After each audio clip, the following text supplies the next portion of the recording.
जय श्री कृष्णा, राधे राधे। श्याम सखी चैनल में आप सभी का स्वागत है। आज हम आपके लिए लड्डू गोपाल की एक और वीडियो लेकर आई हूँ।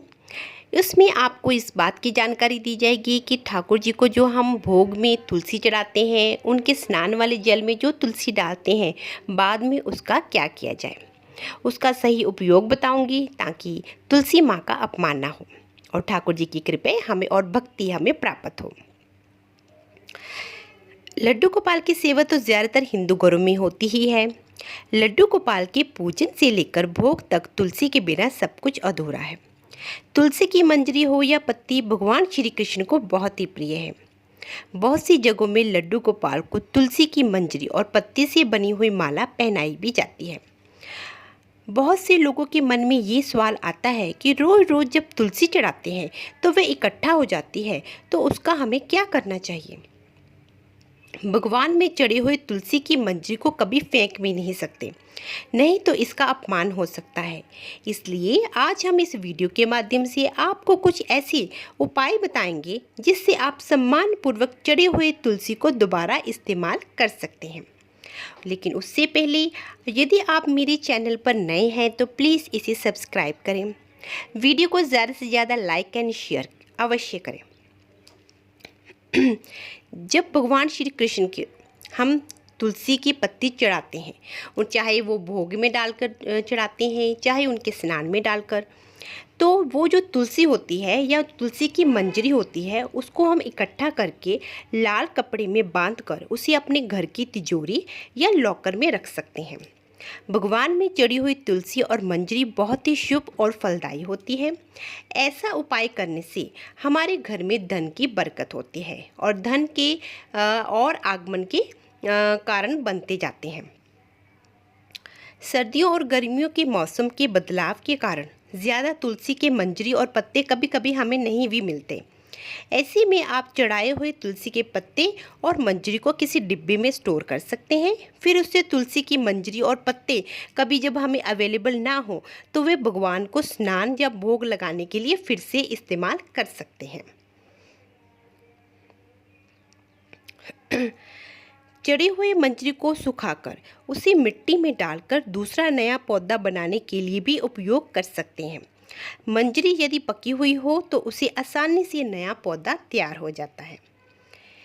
चढ़े हुए तुलसी के पत्ते और मंजरी का उपयोग आप खाने के लिए कर सकते हैं। बहुत सी दवाई और चाय में इसका उपयोग कर सेवन कर सकते हैं। ध्यान रहे कि इस्तेमाल की जाने वाली तुलसी के पत्तों को जूठे बर्तनों और सिंक में नहीं डालना चाहिए।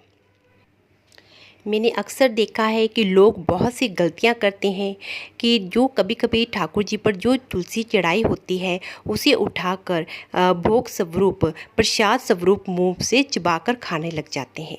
लेकिन ऐसा हमें नहीं करना चाहिए, क्योंकि तुलसी माता भगवान श्री हरिविष्णु की प्रिय है। जब हम तुलसी को दांतों से चबाकर खाते हैं, इससे तुलसी माता को कष्ट होता है, और जब तुलसी माता को कष्ट होता है तो हमारे लड्डू गोपाल को भी कष्ट होता है। इस प्रकार हम जाने अनजाने में ही अपने लड्डू गोपाल को भी कष्ट दे रहे होते हैं। अब तो साइंस ने भी स्वीकार कर लिया है कि तुलसी के पत्तों को दांतों से चबाकर कभी नहीं खाना चाहिए। ये हमारे दांतों और स्वास्थ्य के लिए हानिकारक है। जो लोग चाय के शौकीन हैं वो चाय में भोग वाली तुलसी डालकर चाय भी पी सकते हैं, क्योंकि सर्दियों का मौसम है। अदरक और तुलसी वाली चाय लोग अक्सर पीते हैं, और जिनके घर में भोग लगता है वो उनके पास तुलसी पर्याप्त काफ़ी हो जाती है प्रतिदिन, तो वो उस चाय में तुलसी का उपयोग कर सकते हैं। लेकिन यहाँ पर भी एक नियम है, आप तुलसी वाली चाय अर्थात भोग वाली तुलसी की चाय पी सकते हैं, परंतु आप बाद में जब आप चाय को छानेंगे तो वो तुलसी चाय की पत्तियों के साथ डस्टबिन में नहीं जानी चाहिए और ना ही सिंक में जानी चाहिए। वो तुलसी बाकायदा आपको छानकर अलग करके तुलसी के गमले में ही डाल देनी चाहिए। इससे आपको तुलसी का दोष नहीं लगेगा। आप तुलसी को दूध में उबालकर बच्चों को भी दे सकते हैं, लेकिन ध्यान रहे कि बच्चों को देते वक्त आप तुलसी का पत्ता अवश्य निकाल लें, क्योंकि बच्चे अक्सर दूध पी लेते हैं, वो तुलसी का पत्ता छोड़ देते हैं, फिर वो जूठे बर्तनों में सिंक में ही जाता है, जो कि तुलसी दोष का कारण बनता है। इससे हम सीधा नहीं तो इनडायरेक्टली ठाकुर जी को कष्ट पहुंचा रहे हैं। इसलिए खासकर तुलसी का उपयोग यदि हम करते हैं, भोग वाली तुलसी का उपयोग करते हैं, तो वो हमारे स्वास्थ्य के लिए बहुत ही अच्छी होती है। लेकिन बाद में वो सिंक में, डस्टबिन में या फिर कहीं ऐसी जगह पे ना गिरे जहाँ पर हमारा बार बार पैर जाता हो, तो हम दोष के भागे लगेंगे। फिर हम कहते हैं कि हमारे बच्चों को पता नहीं क्या हो गया है, वो बीमार रहता है, या हमें क्या हो गया है, हम भी बीमार रहते हैं। हमें ऐसे छोटे छोटे दोषों को दूर करना चाहिए। इससे हमें लड्डू गोपाल की सेवा का पूरा फल मिलता है। नहीं तो कभी कभी लोग ये भी कहते हुए सुना है कि हम तो ठाकुर की सेवा बहुत सालों से कर रहे हैं, हमें कभी उनकी अनुभूति नहीं हुई, हमें कभी नहीं लगा कि ठाकुर जी हमारे अपने हैं, हमें कभी स्वप्न में दर्शन नहीं देते। लेकिन हम ये नहीं जानते कि कभी कभी हम ऐसी छोटी छोटी गलतियां करते हैं जिसके कारण ठाकुर जी हमसे नाराज़ होते हैं।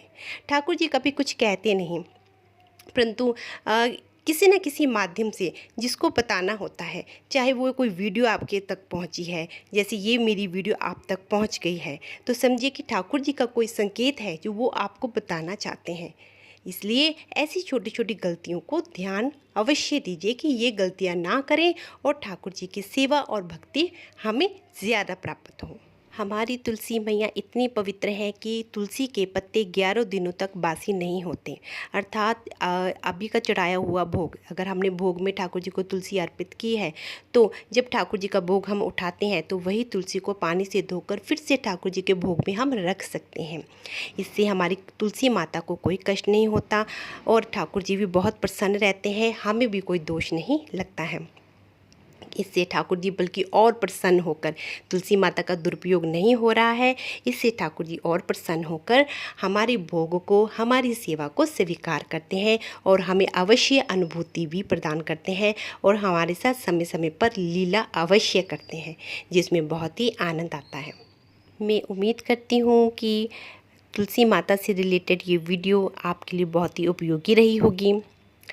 लड्डू गोपाल की सेवा से जुड़ी हुई एक अन्य वीडियो के साथ जल्दी ही आपसे मिलूंगी। तब तक के लिए खुश रहें, स्वस्थ रहें। राधा रानी की कृपा आप सभी पर बनी रहे। राधे राधे।